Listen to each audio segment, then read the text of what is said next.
श्री सच्चिदानंद सद्गुरु साईनाथ महाराज की जय। श्री साई संदेश सदानिंब वृक्षस्य मूलादिवासात् सुधाप्राविणं तिक्तमव्यप्रियन्तं तरुं कल्पवृक्षादिकं साधयन्तं नमामीश्वरं सद्गुरुं साईनाथं। ತ್ರಿಕರಣಗಳಿಂದ ಮನಸ್ಸು, ಮಾತು ಮತ್ತು ದೇಹ ಮಾಡಿದ ಪಾಪಗಳನ್ನು ದೂರ ಮಾಡಲು ಸತ್ಸಂಗದಲ್ಲಿ ಭಾಗವಹಿಸು. ನೀನು ನಿನ್ನ ಪಾಪಕರ್ಮಗಳಿಂದ ಮತ್ತು ದೂರಾಲೋಚನೆಗಳಿಂದ ಮುಕ್ತನಾಗಲು ಯಾವಾಗಲೂ ಸತ್ಸಂಗದಲ್ಲೇ ಇರು.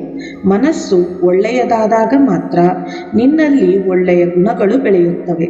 ಇದನ್ನು ಹೊಂದಲು ಸತ್ಸಂಗವನ್ನು ಮಾಡು. ಸತ್ಸಂಗದಲ್ಲಿ ಆತ್ಮಾವಲೋಕನ ಮಾಡು. ಚಿತ್ತವಿಲ್ಲದೆ ಸುಮ್ಮನೆ ನನ್ನ ಸ್ಮರಣೆಯನ್ನು ಸತ್ಸಂಗದಲ್ಲಿ ಮಾಡುತ್ತಿದ್ದರೆ ನಿನ್ನ ಮನಸ್ಸು ಎಲ್ಲೆಲ್ಲೋ ಅಲೆದಾಡುತ್ತಿರುತ್ತದೆ. ತ್ಯಾಗ ಮನೋಭಾವದಿಂದ ಚಿತ್ತ ಶುದ್ಧಿಯನ್ನು ಹೊಂದಲು ಪ್ರಯತ್ನ ಪಡು ಮತ್ತು ಧ್ಯಾನದಿಂದ ಚಿತ್ತ ಶುದ್ಧಿಯನ್ನು ಪಡೆ.